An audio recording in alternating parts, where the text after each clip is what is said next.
గులాంగిరి అని ఒక పుస్తకం రాశాడు. తప్పనిసరిగా సాఫ్ట్ కాపీ దొరుకుతుంది, మీరు అందరు చదవండి. 100 పేజీలే ఉంటుంది, అంతకన్నా ఎక్కువే ఉండదు. గులాంగిరి పుస్తకం పేరు. ఎవరికి ఎవరు గులాం చేస్తున్నారు, ఎవరికి ఎవరు బానిసలుగా ఉన్నారు ఈ దేశంలో? మీరందరూ రావణాసురుడు అనగానే రాక్షసుడు, బకాసురుడు అనగానే మరో రాక్షసుడు, నరకాసురుడు అనగానే ఇంకో రాక్షసుడు, శిపి చక్రవర్తి, బలి చక్రవర్తి, వీళ్ళందరూ రాక్షసుల వంశంలో పుట్టారని మీరందరూ మనం అందరం చదువుకున్నాం ఇప్పటి వరకు. మీరు పూలే పుస్తకం చదివితే ఈ చరిత్ర అంతా వేరే చరిత్ర ఉంటుంది. వీళ్ళు రాక్షసులు కాదు, వీళ్ళు మనుషులు, వీళ్ళు గొప్పవాళ్ళు. కొందరిని హీరోలను చేయడం కోసం కొందరు రాక్షసులుగా ముద్ర వేశారని గులాంగిరి పుస్తకంలో రాశాడు. అంటే చరిత్ర, ఒక చరిత్ర పైనుంచి చరిత్ర రాసుకుంటూ వస్తే ఈయన ఏం రాశాడు, ఏం చేశాడు? History from the below.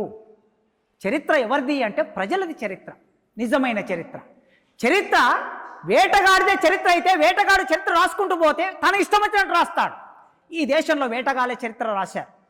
నిజమైనటువంటి కుందేలు, జింకలు, పులులు ఇవన్నీ చరిత్ర రాయలేదు. వేటగాడిది చరిత్ర అయిపోయింది. అందుకోసం పూలే ఏం చేశాడంటే ఇక్కడ కింది నుంచి చరిత్ర రాసుకుంటూ రావాలి, సామాన్య ప్రజల చరిత్ర. శ్రీశ్రీ రాశాడు కదా, ప్రభు ఎక్కిన పల్లకి కాదోయ్ అది మోసిన బోయీలు ఎవ్వరు, తాజ్మహల్ నిర్మాణానికి రాళ్ళెత్తిన కూలీలు ఎవ్వరు.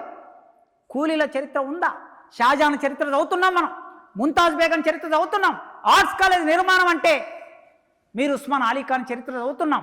కానీ ఆర్ట్స్ కాలేజ్ నిర్మాణానికి మన తెలంగాణ ప్రజలు, మన తాత ముత్తాతలు తన రక్త మాంసాలు, అంత పెద్ద పెద్ద రాళ్ళు, బుల్డోజర్ లేని రోజుల్లో, క్రేన్ లేని రోజుల్లో అంత పెద్ద రాళ్ళని ఎట్లా ఎత్తారు, ఆర్ట్స్ కాలేజ్ని ఎట్లా కట్టారంటే ఆశ్చర్యమే అది. కానీ ఆ ప్రజల చరిత్ర లేదు, మేస్త్రీల చరిత్ర లేదు, కూలీల చరిత్ర లేదు.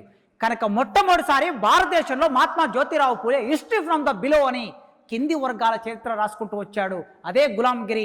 మీరు తప్పనిసరిగా ఆ పుస్తకాన్ని చదవండి.